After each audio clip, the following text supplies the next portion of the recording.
ये है talks news network और आप देख रहे हैं पॉलिटॉक्स, राजनीति का कच्चा चिट्ठा।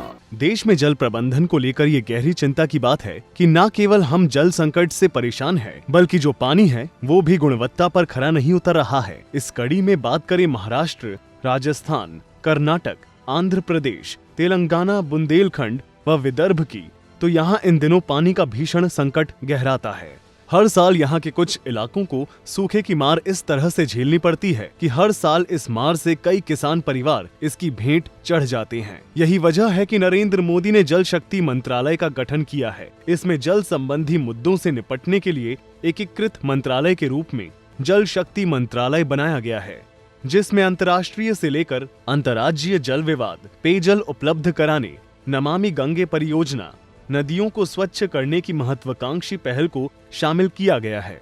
नरेंद्र मोदी ने इस मंत्रालय की जिम्मेदारी गजेंद्र सिंह शेखावत को सौंपी है।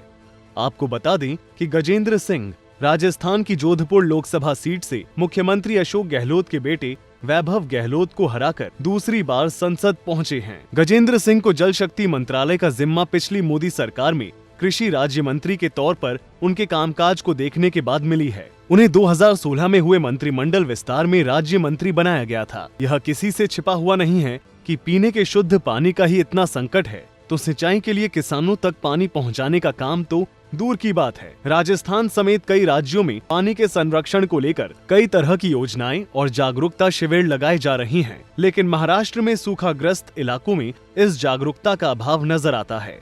राजस्थान के कुछ इलाकों में पानी में फ्लोराइड की मात्रा ज्यादा होने से लोग स्वास्थ्य संबंधी समस्याओं से जूझ रहे हैं। साथ ही नागौर जिले के कुछ ग्रामीण इलाकों में खारा पानी होने की वजह से कई बीमारियों ने घर बना लिया है, जो एक चुनौती है। खुद प्रधानमंत्री नरेंद्र मोदी भी इस पर बोल चुके हैं कि शुद्ध पेयजल सबका अधिकार है और इसे मुहैया कराना सरकार की नैतिक जिम्मेदारी है। हालांकि समय समय पर फिल्टर पानी और नहरी पानी लाने के प्रयास जरूर किए जा रहे हैं, लेकिन वो धरातल पर नाकाफी साबित हो रहे हैं। एक रिपोर्ट में बताया गया है कि आने वाले 10 सालों में देश में पानी की मांग मौजूद जल वितरण से दोगुनी हो गई है, जिसका मतलब साफ है कि करोड़ों लोगों के लिए पानी का गंभीर संकट पैदा हो जाएगा। इससे न केवल आम जीवन और स्वास्थ्य पर असर पड़ेगा, बल्कि देश की जीडीपी में भी कमी देखने को मिल सकती है, जिस पर काम करने की सख्त जरूरत है।